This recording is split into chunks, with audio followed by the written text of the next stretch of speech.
don't forget to subscribe. Don't forget to subscribe. Hello guys, welcome back to my channel. My name is Linda and this is my YouTube channel. If you are new here, don't forget to subscribe to my channel, and if you are a returning subscriber, thank you for always being here. Thank you for supporting me, and I appreciate even the one view that you give me because you take your time to watch my content. We parents, we always question ourselves about our kids, where they are maybe in school, what they are doing when they are playing. You are scared of if something wrong happens to you. This story that I'm going to tell you guys today is more than that. Stay tuned. The story starts whereby this Taylor Morton, she used to be a pathological liar. Yani muongo tu, every single thing anongea ni muongo. You know those kind of people who just decided to lie, even if you didn't ask for anything from them. You can even ask them, did you take breakfast in the morning? And they said, no, I did not. And they're just lying for no good reason. So this was Taylor Morton. She was a pathological liar. Yani yetu ni muongo kabisa. So now, it is said that when she was 8 years old, she even lied that she had cancer. Can you imagine, guys? Someone lying about having cancer. You know, I can just say she was having expensive lies because nobody lies about such things. When she was with her friends, anambia friends wake venye their relations with the boyfriends and all that. 8-year-old talking about a boyfriend. Which boyfriend? 8 years old. Anongea kuhusu boyfriend, what they're doing with the boyfriend. They are doing what in the showers. Talking a lot of nonsense. And my question is, what an 8-year-old, hata hizo ni nini akonazo kwa akili, nini za anaongelelea when they should be talking about games, you know, maybe their parents buying them a phone for them to play games, you know. This was her life, lies, and these lies escalated even when she went to high school. She started lying about, you know, the boyfriend again, you know, that during the weekend wanaenda out na the boyfriend, you know, them having whatever with the boyfriend, you know, just driving other kids or other girls. You know, I can just say nuts because now anapatia watoto wengine hiyo feeling ya mbona sisi hatufanyi kenye Taylor anafanya. You can understand the peer pressure that people, you know, not people but the age, hata mimi nilikuwa hiyo age, when somebody comes anakuambia what they do during the weekend, the thing that one thing that your parents cannot allow you to do, but yeye I don't know kama alikuwa na parents because not really much is said kuhusu parents wake. So she's there lying. Another time she lied that amebreak mguu yake, coming to school with crutches. The next day hana crutches. After a while akona crutches. You know, nobody really used to understand. And at times, it's said that she even used to tell the other girls to take photos, like wachukue photo ya half, wasichukue kichwa, half ya mwili yao, wamtumia. I think she wanted to like Photoshop it, ikweni kama ni yeye atumie guys ama atumie whoever mwenye alikuwa anatumia, because it is said that she was obese. So it's like she had a problem with the way she looked. She had low self-esteem, let me put it that way. So she used to take photos from other girls and posting them and doing that. And it is also said that this lady alikuwa na social media mob, especially Facebook. Alikuwa na so many pages of Facebook, and it seems that every time she lied about something and the people knew that she was lying, she will close that page, anafungwa ingine, and the parents, apparently this is the only time that it is said something about the parents, is that hao wazazi wake hawakuwahi kuwa allowed kuingia kwa nini hiyo social media yake, especially Facebook. It's like aliwa block, and I think aliwa block because she was doing too much. She was just alikuwa out of her way kufanya tu vituko. So I think she didn't want her parents to know what kind of a person she had turned into. So hii time yote udema anadanganya, udema anafanya vitu, ikafika mahali this lady now akaanza kudanganya she's pregnant. Anadanganya, alafu after a while unasikia amekuja amekwambia, oh, mimba ilitoka, oh, sijui nilifanyikiwa nini, oh, ile kansa nilikuwa nao nikiwa 8 years, sijui nilifanya aje ndio maana mimba so many stories, and I don't know why for her it was important to be pregnant. I feel like she was looking for attention maybe hakuwa anapata home ama hakuwa anapata wherever kwenye alikuwa anataka attention.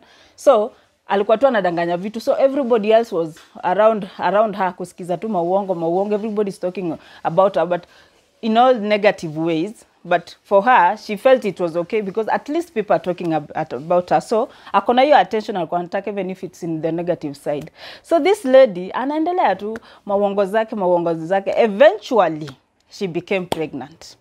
This lady now, she's pregnant. And I feel like she was trying to, like, you know, kufanya watu prove wrong. That she isn't a liar. That she can actually get pregnant. So, akakuwa pregnant na give birth to her first child. Now, this is towards the end of high school. When she finished high school, it is said that she got married. Na hii kukuwa married, akakuwa married na akakuwa divorced twice. So guys, this is now the point where hizi stories zote zinaanza sasa. Wakati alipata mtoi wake wa kwanza, akapata mtoi wa pili. And you know, nimewambia alikuwa mtu wa social media sana, Facebook, nini. And it is said that wakati alimaliza shule, it's like alienda for some kind of procedure to like, you know, change her appearance. Alichange appearance yake, akakuwa kama, tasema aje, unajua tu venye mtu anazaenda liposuction, aende sijui surgery ya nini, BBL, whatever, hizo mavitu. Zenye tu si tunaangalianga internet, hata sisi hatujui, tunazijua tu kuzisema. So, hizo ndio vitu aliendea. And one of our friends from high school, alisema, when she saw her after high school, she was a totally different person. Yani udem alikuwa nakaa different, alikuwa alikuwa amekuwa slim, self-esteem yake ilikuwa on the roof, she was looking gorgeous. Yani alikuwa tu anakaa poa, hata venye anajikari, someone could actually say self-esteem yake ilikuwa up in the roof, and nani hataki good self-esteem. So, during this time, hii time yote sasa yeye anakaa poa, you know, she was dating a man by the name Wade. During this time, udem akaanza kuwa friends with a certain girl kwa Facebook. This girl went by the name of Reagan. They became friends, and after a while, Reagan got pregnant. And within a short time, apparently, this lady now, Taylor, gets pregnant too.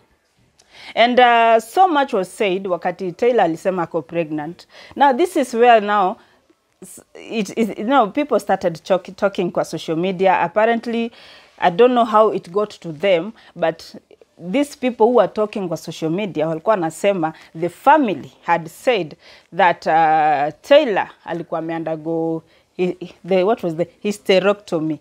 Actually, I went through this word. Missy Jawai isikia kwa hii story that hysterectomy is whereby a woman's womb is sijui niseme cut out ama inatolewa in a surgical process asiwahi pata mtoto, simply because wakati alipata the second child go through some complications. Na these complications zili relate to sijui the cancer alikuwa have previously, so she could not get pregnant. But Taylor Morton ako hapa saying ako pregnant.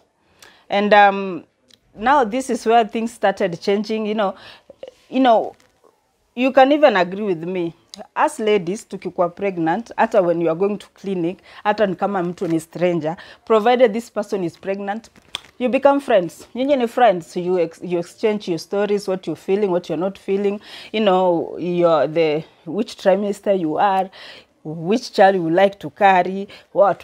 Hizi ma stories zote, tunapiga story sana. I've been there and I know. So the point is, Reagan na Taylor became good of friends. Remember, wamepata na Facebook, and all of a sudden, watu wako pregnant, and they were in love with each other because they were sharing their pregnancy journeys and talking. They used to talk a lot. And it is said that, first of all, I've not told you that Reagan is married with one kid. And she was going to get to do a wedding with the husband. And each time, Taylor actually volunteer kukuwa photographer kwa wedding yake. What a friend. So this lady now, Reagan, akafanya wedding, and this lady was the photographer. Wedding ikaisha nini. People are happy, you know. And you know, it's kind of Reagan's pregnancy na Taylor's pregnancy, the alleged Taylor's pregnancy ilikuwa kind of ni kama zinakaribiana. So Reagan alikuwa anaenda clinic, sometimes Taylor anampeleka nini. You know, the friendship was actually tight, courtesy of pregnancy. Now, huyu dame, wakati alisema yeye, sasa kwa Facebook, she is busy typing, telling people how pregnant she is. Akaingia hata groups za pregnancy, akafanya nini. Yani, she was doing the most. She was trying so much to prove to people that she's pregnant. Alikuwa na try, yani, all the things that a pregnant person will do, alikuwa nafanya. Yani, akaenda paka photoshoot ya pregnancy, yani, ameshika boli yake, pregnancy yake, like she's pregnant, she's expecting a baby girl. Apparently even Reagan was expecting a baby girl. So wanaendelea tuna friendship yao nini. So when now time ya Reagan kwenda kuzaa actually came, it was like the next day when Reagan was not when Reagan was going to be, when Taylor alikuwa anaenda kuzaa, akaenda kuvisit Reagan. Wakati alienda kuvisit Reagan, the place where where Taylor alikuwa ameprepare kwenda kufanyiwa CS received an tasemaje, a bomb, what can I say, a bomb alert. Yes, a bomb alert that you know, everybody from this hospital was evacuated, and at least nothing bad happens. At least the building ikwe, you know, ikwe crashed or something, but not the patients there. So Taylor could not do the surgery or the operation or the CS, hizo vitu zote hapo. Apparently, now all this time, when all this is happening, the bomb alert, all these things were happening, she went to visit Reagan, and wakati alifika kwa Reagan, nobody knows. It is said that when she went there, alimvisit ana Starbucks. It's like it was like there was a present and a Starbucks. Nobody really knows nini ilikuwa kwa the present, but the Starbucks, at least all of us know, alienda na Starbucks. So wakati alifika pale, you know, nini talking as friends and all that, nobody knows what happened, because after this moment when all this happened, it is said that somebody called 911 saying that my baby has been killed. And when the police got there, before the police got there, the mother to Reagan akafika pale, kufika kwenye where Reagan was living, she found her daughter face down with in a pool of blood. Yani alikuwa na bleed profusely. And the police now came. When the police came, she was crying hysterically, trying to explain to this policeman that her daughter was pregnant, and she doesn't know if the baby was alive, because it was clear that Reagan was dead. But she was trying to at least save one life out of this tragedy. When the police turned her, wakapata the belly imekatwa na chini hivi, and the baby was not there. Hakukuwa na mtoto. Baby was gone. We are out here scared of our kids being kidnapped when there are people who can kidnap your child right inside your womb. So at this time, Taylor was alipatikana kwa barabara na the police, you know, in traffic and all that, holding a baby mwenye bado umbilical cord yake ijakatwa, and they were really, you know, I don't know what I can say. They were terrified. Like this child, this woman, they actually thought that Taylor alikuwa amezaa. So this policeman tried to save this child, and Taylor is there analia hysterically. Help my kid! Help my kid! I just gave birth beside the road, and I'm rushing to the hospital. My child is not breathing. Please help me! Help to save her and all that.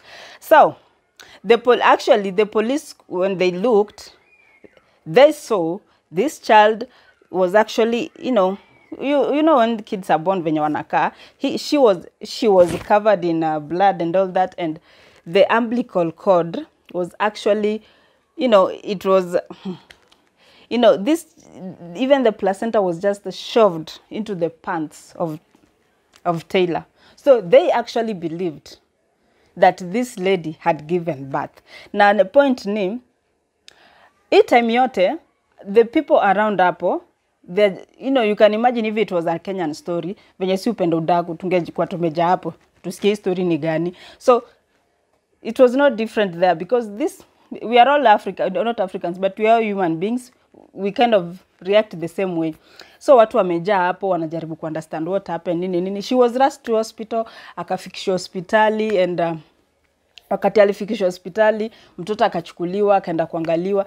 Now the doctors, they are trying to kind of go to Taylor and help her out, because as women we know what happens tukizaa. You have to be checked. Is everything okay? Are you okay? Are you recuperating well? What medication can you be? Because apparently alijizalisha, because that was the scenario alipatikana. But now wakati doctors walienda trying to assist this Taylor Morton lady, alikata. Akasema no, I'm okay and all that. Who says she's okay na umezaa na hujakuwa assisted? You need a lot to, you know, hata ukiwa hosi, you need a lot of help. Remember, she did it on herself according to her. Now she needed help. She needed to be checked with the doctors, and she refused. Alikata kakata. Now the doctors kind of, you know, tried to understand, and they could not understand anything. Hata hakuna kutry to understand. So they went and told the police that this lady did not give birth. She did not give birth to this child. And you know, the police kind of wakona hiyo communication. So at least they had an idea that there was a woman somewhere who her child had been ripped out of her womb. So they tried to connect. When they called around and tried to understand, they got to understand that this child belonged to Reagan. And this time when all this was happening, the boyfriend who was now Wade, the boyfriend to Taylor, was working. And she had told Reagan, akienda OC, atampata pale, because he was working, atakuja mpate hapo, and you know, we received their baby. I mean, it was his first girl and he was excited to have a child. Sasa wakati Reagan not Reagan, but wakati Taylor anaulizwa about the child, what has happened, mtoto alimtoa wapi nini, because it seemed like not it seemed, but mtoto hakuwa wake. She now started explaining what had happened. Alisema ati alienda kwa Reagan. Kufika kwa Reagan, they had an altercation. Miss Jill called altercation ya nini, because it is not said, and they started to fight, and she ripped the child out of her womb. I don't know how the altercation came into ripping somebody's child out of her womb. So, you know, the police asked her alitumia nini kutoa mtoto kwa tumbo, and akasema alitumia scapula. So when she said that alitumia scapula, na wakamuuliza iko wapi, akasema aliacha huko. Now the police were sent there to go and look for this scapula. Wakati walifika walipata ni kama alimudunga kwa shingo na akaacha hapo. So Taylor was arrested, and when she was arrested, akapelekwa wherever, custody and all that. The boyfriend, remember, he was to come and visit her daughter. Wakati aliingia alishikwa immediately. He didn't really know what was going on. So wakati alifika pale, akaulizwa, you know, hiyo story yote nini ilikuwa inafanyika. The boyfriend looked like, you know, he was shocked, because hakuwa naamini vitu anasikia, because for him alikuwa anakuja kureceive mtoi wake, and anafika hakuna mtoi, sijui bibi yake ameshikwa, sijui nini, and all these stories. And mi hata nashindwa why Taylor was doing this, and yet akona watoto. Unajua, for somebody who is barren, or somebody who can't have kids, ama mwenye hajazaa mtoto wake bado, maybe tunge understand kidogo, but hata koko barren, that's not something you can ever do to somebody, actually somebody you consider a friend. So the boyfriend akakuwa interrogated nini, and they found out that he really knew nothing about this whole thing, and he was let go.